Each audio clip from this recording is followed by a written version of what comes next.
Hey everyone, and welcome back to Joy at Work. It's good to have you here.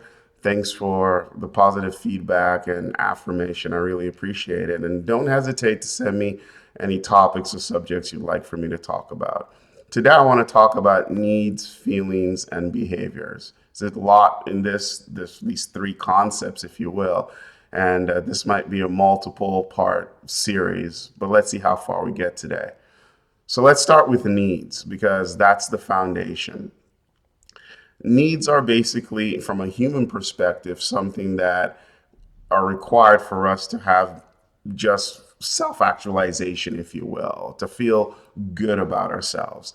And we basically, research shows that we all have a basic set of needs, right? Marshall Rosenberg categorized these needs into seven buckets. It's not an exhaustive list. You can almost see these terms or labels as descriptors that uh, just categorize a set of similarly related needs. He talked about connection, talked about honesty, he talked about physical well being, he mentioned peace, play, meaning, and autonomy.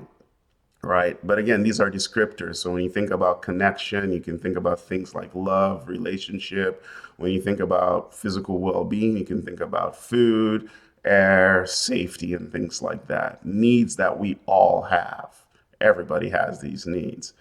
Where things get very unique and interesting because we are special is that each individual looks to get these needs met in different ways. Let's look at love as a quick example, right? If you've read the book, The Five Love Languages, you know that for some people, they feel loved when someone does an act of service. For others, it's when someone tells them something that's affirming. And even for others, it's just a touch, just a hug. So, same need, love, met in different ways, right? And so, what we know is that we have different ways for wanting our needs to be met. And when our needs are met or our needs are not met, we have differing feelings, right? A quick example is I'm sure you know people who behave differently when they're very hungry. Yes, the normal thing to say is a hungry man is an angry man, but I know a lot of people that when they're hungry, they're not angry. They just check out. They're not engaged. They just go into a corner, right? So met or unmet needs lead to feelings, and we have different feelings. Everybody has different feelings. And then on top of that, our feelings lead to our behavior. So, someone who is angry because they are hungry, the unmet need being that of physical well being, that of food, can lash out at people, as an example. Someone who has an unmet need of not feeling respected can feel very despondent and as a result not engage in a meeting, right? So we operate at the level of behavior. We see the action, we see the angry team member or the happy team member. And then we make a deduction because of their action. They were looking at their phone all during the meeting, or they talked the entire time during the meeting, where they did not talk. We look at these behaviors and we draw conclusions. But the fact is that there's probably a need that's not being met, especially in the case of behavior that we don't deem appropriate or productive to our environment.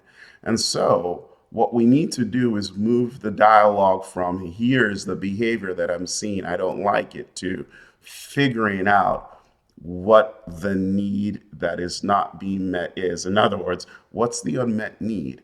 Having a conversation about that. And as an individual, back to joy at work, it's important for us to take ownership of identifying our unmet needs, right? And then asking ourselves, what can I do in this place to have those needs met?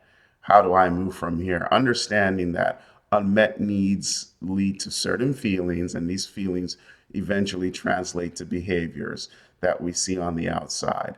So, when we experience a behavior, when we feel a certain kind of way, or we act a certain kind of way, or we see somebody doing it, we need to get back to what's the need that's not being met here and have a conversation about that. And my next post or video, I'll talk a little bit about the conversation around unmet needs, how we can improve when it comes to our feelings and our behaviors as well. So thanks for tuning in. If you've got any questions, you want to reach out, definitely feel free to do so. Don't forget to subscribe to this channel if you found this content useful. Thank you. Bye.